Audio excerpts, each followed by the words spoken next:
Hmm. Neural real estate. What is that? Well, we must begin with when we are born into the world. During the process of forming inside of the womb, we went from being a simple couple cell organism to becoming a child. A child with the foundations of all of the complexity already inside of it, all of the organs, all of the blood, and everything that began being laid in the frameworks, in the architecture of our central nervous system, our brain is such a critical component to our life. And from the moment that we enter into the world, every single input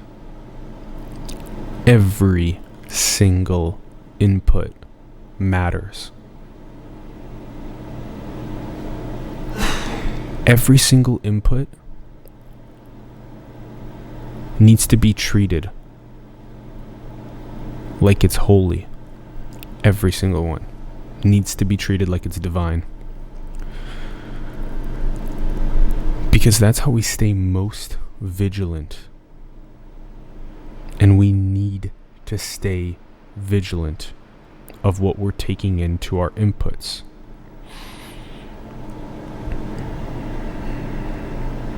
And one can go back even further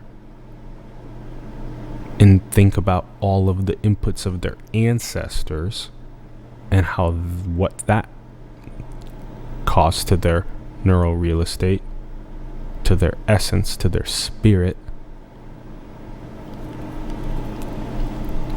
And then how that affected you and how that affects you today, moment to moment. Now,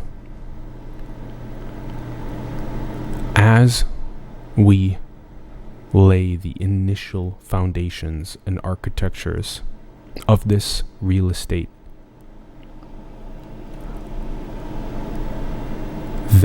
that is so critical, especially months 0 to 6 are so important for all of the basic needs to be met.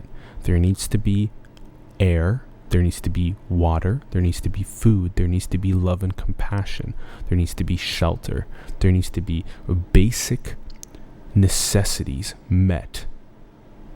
Discovery, for the child to discover their purpose. And so any of those initial foundations are disrupted, it immediately takes effect in the neural real estate.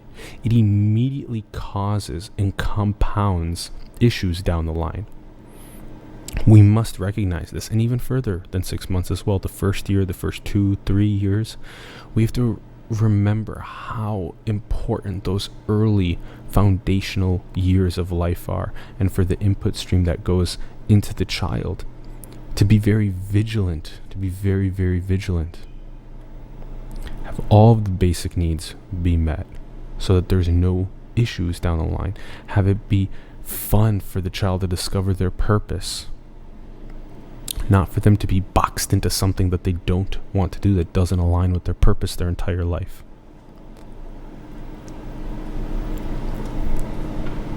All right, well, we've laid out all the way back from ancestors and this central nervous system developing and these initial frameworks in the first couple months and years of developing. then we see so much of this process of the neural networks blossoming and blooming and making more and more connections, gaining a better and better understanding of the world that the sentience is in. Sentience is able to process the stimuli of its environment and make decisions. And so to do things like really be vigilant in those first couple of years of what is literally, as you take in the input stream, is being formed up here is so, so important. That is life-changing, carrying that with you. And then, of course, getting further into the earlier childhood and teenager years, and then creeping into the young adult and adult years, look at how much we lack vigilance with our input stream today. We let other people and organizations control our input stream rather than us being in full control of it. That's why even during this show, we make it very clear that come in, get what you need to get inspired to go and create, and go and create. We don't want you to just addictively be watching. There's no point. Go and create with what you're learning, and don't get stuck on the algorithms and the manipulative techniques that are being used to capture people into the internet technologies that exist today. Okay, that was a big jump, because for a long period of time in civilization's history, there was no computers and internet technology and manipulative algorithms that sucked people's time and attention into the devices. That's really only come up in the last 10 years. Prior to that, though, there were still issues with the way that we had our neural real estate be compromised by people that were self-dealing. They had self-dealing behaviors instead of this altruistic, inclusive fitness behaviors. And it's most visible because if you go all the way back in history, you can find so many instances of altruistic behavior that was inclusively fit, that I would tell you a story because it would help your fitness and it would help mine. Nowadays, and even before nowadays, since even pre-industrial revolution, even in the last couple thousands of years, there have been so many people that have been saying things just so that they can self-deal for themselves, and it doesn't actually help your fitness. We have to be very vigilant of that exact phenomenon that's occurring. Be very vigilant. Who is self-dealing and who is truly selfless?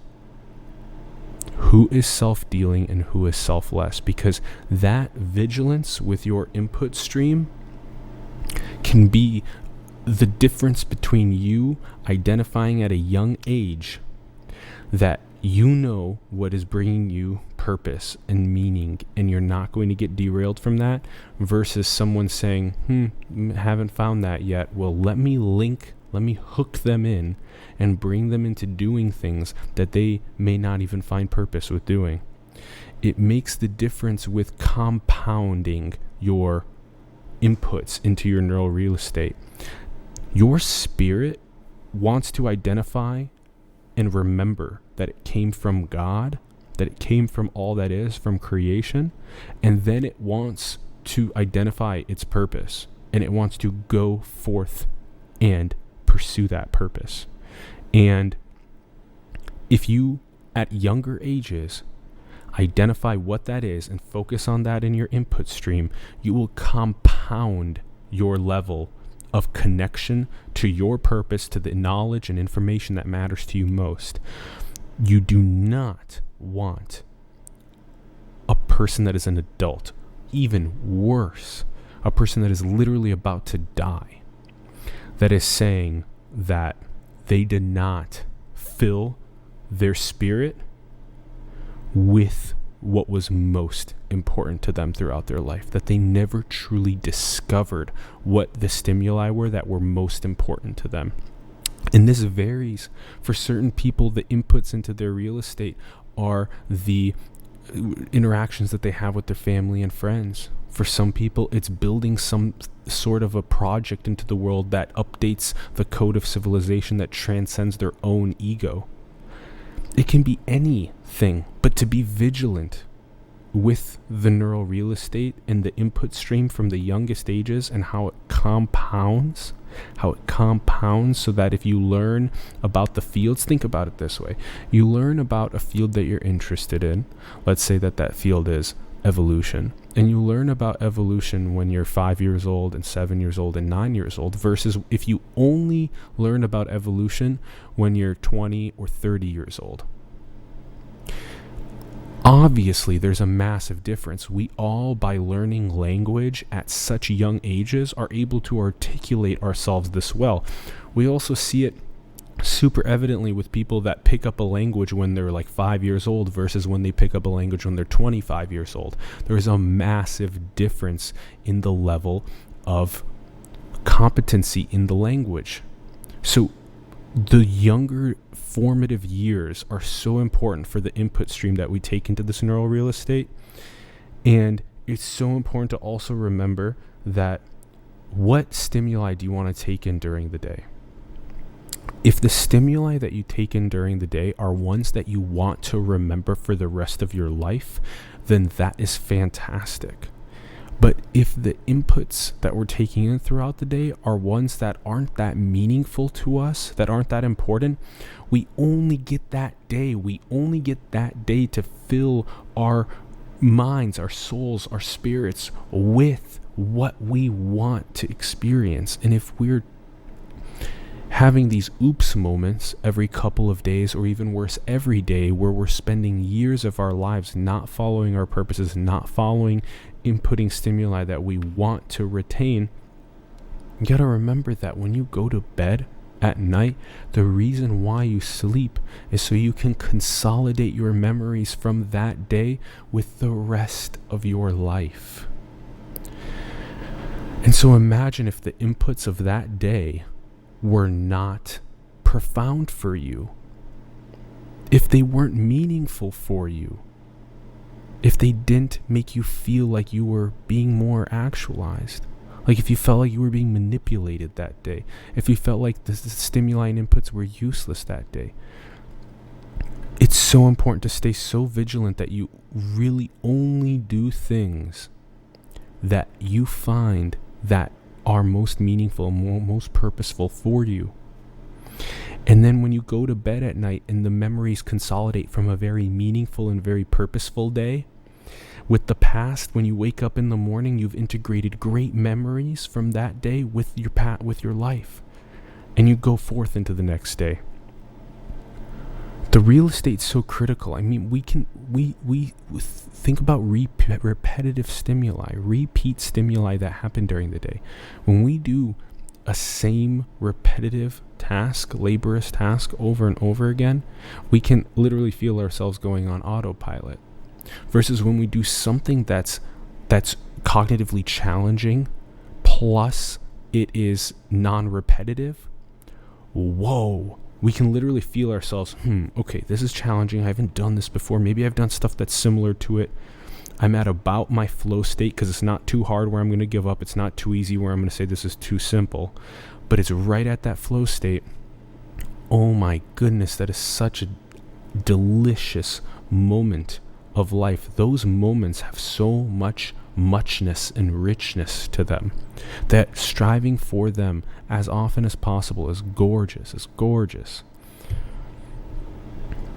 And if during that day, that limited amount of time is being filled with stimuli and inputs into this real estate that is not that fulfilling, we have a massive problem, and we need to talk more with our families, our friends, coworkers, people online about this amount of neural real estate that we have and how we need to be very vigilant with the input stream that we take in. And really call yourself out, look in the mirror and call yourself out for the decisions that you're making. And also challenge your friends, challenge your families, challenge them. And ask them about the inputs that they're taking in. When they're only inputting one biased source of news and they're never inputting the other biased source of news, they have blind spots.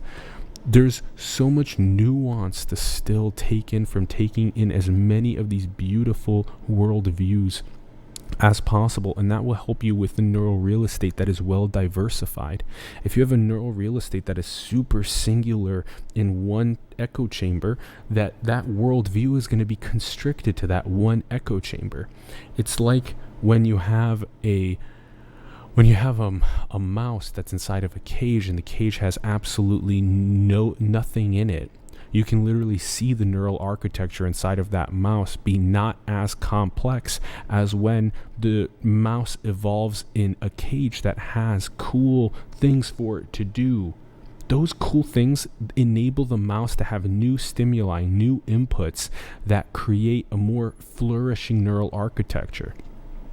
So remember that when we go out of this little echo chamber and we go into new worldviews, we literally lay down more and better and more flourishing and more the worldview becomes so much more nuanced and complex and able to hold multivariate perspectives and multivariate conversations with people. You literally become smarter by doing that. You gain more empathy, you gain more emotional intelligence, social awareness with knowing how to probe reality for those perspectives that give you a stronger, more well-rounded spirit. These are such important things to do. And when we really view this as something that in its sense it cannot be, that you can just chunk off part of your neural real estate and just say that, oh, I'm just going to turn this off, or oh, I'm just going to sell this to someone else. In many ways, we at times when we don't, if we did music for a long time and then we stopped doing music for decades, that neural real estate is used for other things. Then it's used. The body is a very adaptive piece of art, and we have to be super aware of the way that if we're in control of our neural real estate, or if others are in control of our neural real estate and our spirit. If we have any types of fragmentations with, at the beginning when we were talking about the nourishment that this spirit needs when it's born into the world, these basic physiological needs, air, water, food, love and compassion, shelter, these types of things, if those are missing, it makes it easier for the spirit to be fragmented, for other manipulative forces to come in and take advantage of laying their own desires into the neural real estate. We have to think about it that way and feel it that way, and remind ourselves how am I connecting to nature? How am I connecting to Mother, to God, to creation? How am I doing that on a daily basis? Even through something as simple as breath, am I doing that? Even through something as simple as gratitude, am I really doing that? Am I aligning myself with my purpose on a moment-to-moment basis? Is my input stream that I'm compounding for my future exactly what I want it to be? Have your input stream into your neural real estate, into your spirit, be exactly what you want it to be, and do not settle. Do not settle. It needs to be exactly what you want it to be. And that is so important.